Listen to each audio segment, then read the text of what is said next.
Hi folks, today we're going to do a mini episode covering one particularly confusing scenario, which involves Vex. Let's get right into it. You have an Ezreal Prodigy at base. You move 2 Vex Cheerless into an occupied battlefield, initiating a combat showdown. You have focus and you play Bellows Breath Repeated. How much does your spell cost?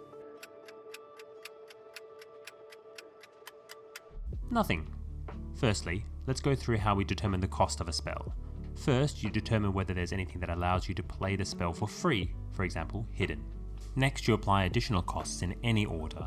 This includes mandatory additional costs such as Deflect, and optional additional costs such as Repeat and Accelerate. Next, you apply cost increases, for example if you're on the receiving end of Vex Cheerless. Lastly, you apply discounts in any order.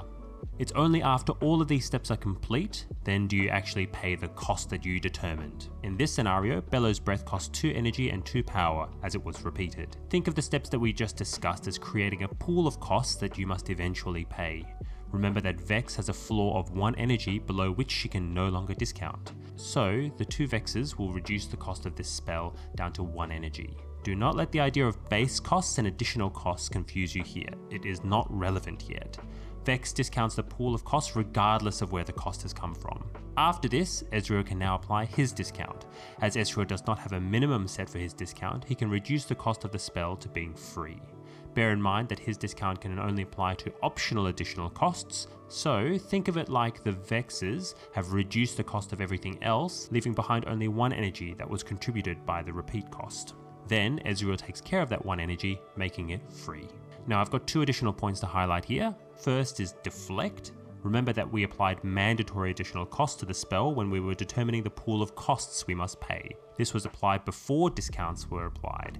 That means that Vex can discount it because Vex doesn't care where the cost came from, just that the pool never falls below 1 energy. For example, if you fight or flight a Pouty Porro when you have 1 Vex in combat, the Deflect will cause your spell to then cost 2 energy and 1 power before discounts are applied. After you apply the discount from Vex, fight or flight will then just cost 1 energy. Second, Defy.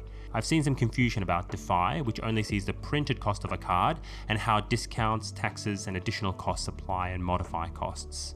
While I can understand why this is confusing and it feels like these 2 scenarios are linked, they're actually quite distinct.